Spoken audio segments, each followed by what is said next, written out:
ताज्या बातम्या व ठळक घडामोडींसाठी पाहत राहा JBN महाराष्ट्र।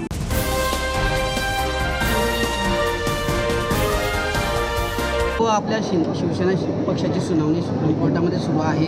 या संदर्भात आता आसिम सरोदेंनी प्रतिक्रिया दिली आहे की धनुष्यबाण चिन्ह गोठवलं जाईल आणि शिवसेना पक्ष हा ठाकरेंकडे। हे बघा, शेवटी कोर्टाचा निकाल हे आसिम सरोदे ठरवू शकत नाही, वकील म्हणून ते मांडू शकतात, पण शेवटी आता निकाल हे कोर्ट देईल। आसिम सरोदे हे सन्माननीय वकील आहेत, वकील सारखंच बोलावं, त्यांनी तिकडची फी घेतली असेल एका दिवस, काय सांगता येतं। यावर संजय राऊत म्हटले भाऊ की निवडणूक आयोगाने 5,000 कोटींना पक्ष शिंदेंना घेतला असं म्हटलेलं आहे। नोटा मोजायला तेच होते ना।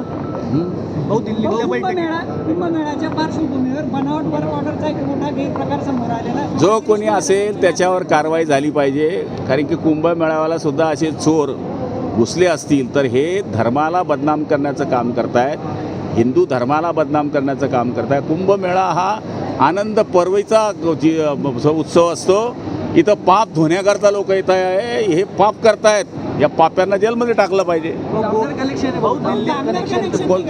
गिरीश भाऊंनी स्वतः कबूल केलं की माझा भाऊ जरी असला तरी त्याला जेलमध्ये टाका, तर माझं म्हणणं बी तेच आहे, जेलमध्ये टाका, झाली पाहिजे, कारण की धर्माच्या कार्यामध्ये असे चोर जन्माला यायला का नको। गोगावला ना पालकमंत्री पदाध्यापक वेटिंगवर आहे, मात्र 15 ऑगस्टला त्यांच्या हाताने ध्वजारोहण होणार आहे। त्यांना केलं पाहिजे, बोलीप्रमाणे केलं पाहिजे अशी माझी स्वतःची इच्छा आहे आणि सगळ्यांचीच इच्छा आहे, कारण आमच्यासमोर हे ठरलेलं आहे की त्यांना करणार। किती दिवस लावणार तुम्ही? झेंडावंदन करता पुरतं करतात आणि नंतर पुन्हा करत नाही। नाशिक मला माहीत नाही। नाही हो, बिलकुल वाद नाही झाला। निधी मागणे म्हणजे वाद करणे नाही आहे। मी राज्याचा वकील आहे, मी देशाच्या वकिलाकडे मागणी केली की आम्हाला पैसा द्या, याच्यात काय वाद आहे? पैसा मागणं काही वाद थोडी आहे। साधारण किती मागणी महाराष्ट्रासाठी? 11,000 कोटी।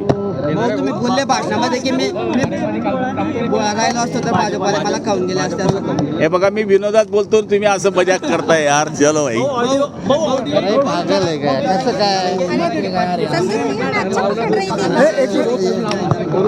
मागण्या त्यांच्या ज्या आहेत त्या जवळपास सरकार सोडवण्याचा प्रयत्न करताय।